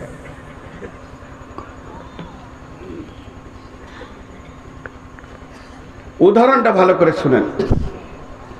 আপনার 5টা বোন, 5টারই বিয়ে দিয়ে দিয়েছে, 5 গ্রামে কুটুম। এখন ছোট ভাইয়ের বিয়ে বড় ধুমধাম করে হচ্ছে, কাউকে বাদ দেয়নি, কোনো বিহাই আর বিয়ের জামাইদেরকে দাওয়াত করেছে, বিশাল ভোজ। তো আপনার 5টা বোন বিয়েতে 1 সপ্তাহ আগে চলে এসছে, ঘরে খালি চলছে হোটেল। বলেন, বড় বোনের শ্বশুর আসছে, তা আপনি ছোট বোনটাকে ডেকে দেবেন না ওকে ডাকবেন?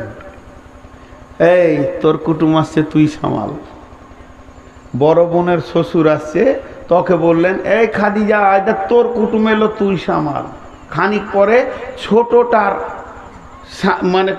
মানে শ্বশুর আসছে, শাশুড়ি বলে এই দেখ তোর কুটুম তুই সামাল। নিজের কুটুম সামালবে। কথাটা বোঝাতে পারলাম? আরে হ্যাঁ না বলেন? চলেন, একটা ঘরে প্রতিদিন ঢোকেন বের হন মসজিদে 5 বার, তো ওই দরজাটা আপনার জানা আছে না নাই? প্রতিদিন যে মসজিদে 5 বার ঢোকেন বের হন, ওই দরজাটা জানা আছে না নাই?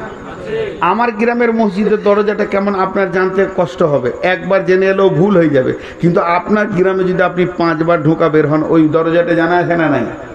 আচ্ছা, চলেন এবার রুহুল মানিতে তফসিরটা কি লিখছে। এটা সরাসরি কোনো হাদিস বা দলিল নয়, তফসির মানে আকলি দলিল।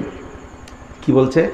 যখন কিয়ামতের জালজালা হবে, ইদা জুলজিলাতিল আরদু জিলজালাহা, কিয়ামতে যখন ধ্বংস শুরু হবে, পৃথিবীর ঘর বাড়ি জমি জায়গা অট্টালিকা পুকুর বাগান রোড এয়ারপোর্ট রেল লাইন সব যখন ধ্বংস হতে শুরু করবে, আল্লাহর ঘর ধ্বংস হবে না। পৃথিবীর বুকে যত মসজিদ আছে, মসজিদগুলোকে মসজিদের মাটি সহ, মসজিদের জায়গা সহ, মসজিদের জমি সহ আল্লাহগুলোকে তুলে নেবেন, আলোক করে তুলে নিয়ে গিয়ে কাবার সঙ্গে জুড়ে দেবেন। আর কাবা সহ পৃথিবীর সমস্ত মসজিদকে একসঙ্গে তুলে নিয়ে গিয়ে জান্নাতুল ফেরদাউসে ছেড়ে দেবেন, জান্নাতুল ফেরদাউসে জমিয়ে দেবেন। তাহলে আপনাদের মসজিদটা জান্নাতুল ফেরদাউসে চলে গেল, আমার মসজিদটা জান্নাতুল ফেরদাউসে চলে গেল, এলাকার সমস্ত মসজিদ জান্নাতুল ফেরদাউসে চলে গেল। এরপরে কিয়ামতের মাঠে যখন আমরা হাজির হব, আমাদের আগে আমাদের মসজিদ জান্নাতে গিয়ে পড়ে আছে, তখন ওই মসজিদ বলবে, রে আল্লাহর গোলাম, যে ঘরে প্রতিদিন 5 বার তুমি ঢুকেছো, ওই ঘরে তুমি ঢুকে যাও, তুমি জান্নাতে পৌঁছে যাবে। মসজিদের কত ফজিলত আছে জি, এটা একটা তফসিরের কথা বললাম, এগুলো সহি জয়ীফের ব্যাপার আছে, জালেরও ব্যাপার আছে, ক্লিয়ার বলছি, কিন্তু ফাজাইল বলি বললাম। তো মসজিদকে আমরা ভালোবাসবো, বলি ইনশাআল্লাহ, সকলে জোরে বলি ইনশাআল্লাহ। সামনে রমজান আসছে, কে কে রোজা রাখবো ইনশাআল্লাহ? আল্লাহ আমাদেরকে রোজা রাখার তৌফিক দান করুন, আল্লাহুম্মা আমিন। আর মসজিদকে ভালোবাসবো ইনশাআল্লাহ। আপনাদের কাছে আমি টাইম নিচ্ছি 5 মিনিট থেকে 7 মিনিট, 8 মিনিট করব না। কেউ আল্লাহর গোলাম আছেন 5000 দেনেওয়ালা, উঠবেন না কিন্তু, মাশাআল্লাহ লিখে নেন, উঠবেন না, খালি 7 মিনিট আপনাদের হাতগুলো ধরে বলছি, কাউকে তো জোর করে পকেটে হাত ভরে টাকা নিব না, লিখেন 80 কে 80 কোনটা?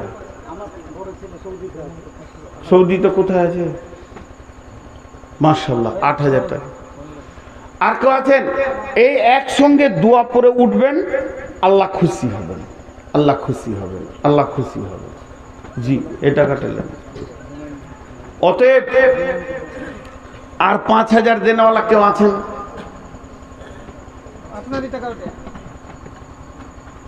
ইউটিউবওয়ালারা গুটাও।